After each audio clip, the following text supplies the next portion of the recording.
Bangladesh cricket board উচ্চ পর্যায় থেকে সবুজ সংকেত পেয়েছে এবং তার ৮ ঘন্টার মধ্যেই বড় একটা কাজ করে ফেলেছে। আইসিসির সাথে যোগাযোগ করেছে, হ্যাঁ যোগাযোগ করেছে, এই কথাই বলছি। প্রথমত ওভার দ্য ফোন কথা বলা হয়েছে, সাথে ইমেলও করা হয়েছে। অফিসিয়ালি বাংলাদেশ ক্রিকেট বোর্ড এখন এই বিষয় নিয়ে সিরিয়াস হয়ে গেছে। কোনো ধরনের আর আপোষ করতে চায় না, ছাড় দিতে চায় না ক্রিকেট বোর্ড। যে কাজটা হয়েছে, বাংলাদেশের ক্রিকেটাররা আইসিসির ইভেন্ট ভারতে খেলতে যাবে কিনা, কলকাতায় 3টে ম্যাচ, মুম্বাইয়ে 1টা ম্যাচ খেলবে কিনা, খেলা ঠিক হবে কিনা, সেই বিষয় নিয়ে কিন্তু ইমেল করা হয়েছে আইসিসির কাছে। বিসিবি থেকে এটাই জানানো হয়েছে যে কন্ট্যাক্ট করা হয়েছে, যোগাযোগ করা হয়েছে। যোগাযোগ মানে শুধুমাত্র ইমেল নয়, শুধুমাত্র কথা নয়, সবভাবেই চেষ্টা করা হচ্ছে এবং এই বিষয়ে দ্রুত সিদ্ধান্ত জানাতে বলা হয়েছে। দেখুন, এমনটা নয় যে প্রথমেই একেবারে হার্ড লাইনে গিয়ে বাংলাদেশ ক্রিকেট বোর্ড জিজ্ঞাসা করেছে। প্রথমেই জিজ্ঞাসা করা হয়েছে, যেটা আমরা দেখেছি সবশেষ ক্রীড়া উপদেষ্টা বলেছেন যে আইসিসির কাছে সব বিষয় তুলে ধরা হোক ভালোভাবে, সেই কাজটাই ক্রিকেট বোর্ড করেছে। এখানে স্টেপ থাকে, মানে ধাপ থাকে। প্রথমত কনসার্নটা জানাতে হয়, সেই কাজটাই ক্রিকেট বোর্ড করেছে। যে কনসার্নটা রয়েছে, মুস্তাফিজ কিভাবে সুযোগ পেলেন।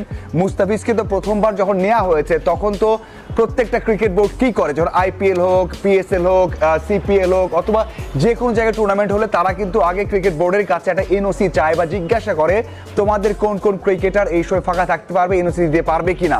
সেটা জানার পরে কিন্তু দলে নেওয়া হয়। ভারতীয় ক্রিকেট বোর্ড যখন জেনেছে 7 জন ক্রিকেটারকে বাংলাদেশ ক্রিকেট বোর্ড ছাড়তে পারে, সেভাবে এনওসির বিষয়টা নিশ্চিত হওয়ার পরেই দলে নেওয়া হয়েছে।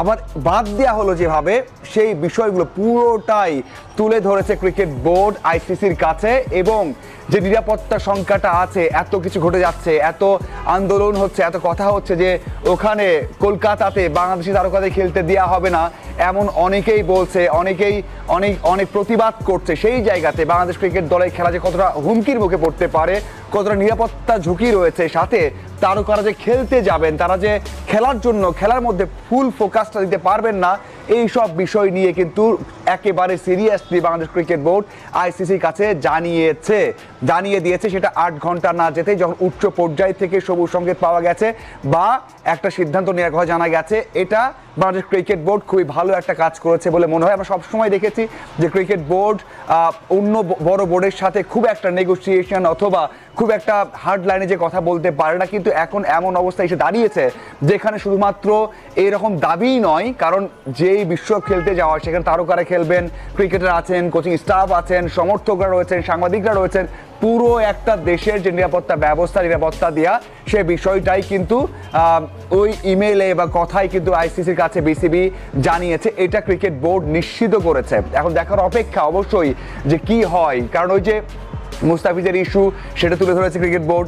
নিরাপত্তা কীভাবে সমস্যা হতে হয় সেটা তুলে ধরেছে ক্রিকেট বোর্ড। কীভাবে বাদ দেওয়া হচ্ছে সেটা তুলে ধরেছে। এবং বাংলাদেশ ক্রিকেট বোর্ড কী চায়, এই 4 থেকে 5টা বিষয় কিন্তু তাদেরকে যোগাযোগ করে জানানো হয়েছে। যদিও এখনই দ্রুতই হয়তো বা উত্তর পাওয়া যাবে না।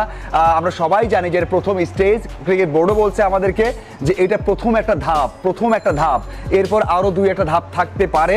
তারা যোগাযোগ করবে, কথা বলবে, এরপর সিদ্ধান্তটা হবে। কারণ একটা তো বিষয় না, এখানে বাংলাদেশ ক্রিকেট দল যদি শ্রীলঙ্কাতে খেলে, সেখানে পুরো গ্রুপের সবাইকে নিয়ে যেতে হবে। ইংল্যান্ডে যেতে হবে, ওয়েস্ট ইন্ডিজে যেতে হবে, নেপালে যেতে হবে, ইতালি যেতে হয়। পুরো একটা গ্রুপের খেলা কিন্তু ওখানে হতে হবে এবং পুরোটা সিনারিও চেঞ্জ হয়ে যাবে। কারণ এরপর আবার যে নকআউট স্টেজ আসবে বা সুপার 4 আসবে, সেখানেও তো চেঞ্জ হতে পারে, চেঞ্জ হতে হবে।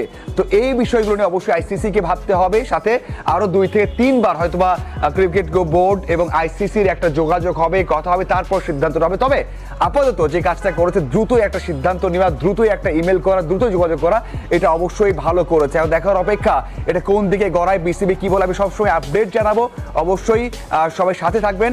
আর এই বিষয় নিয়ে আপনাদের মতামত থাকলে অবশ্যই জানাবেন। ধন্যবাদ সবাইকে।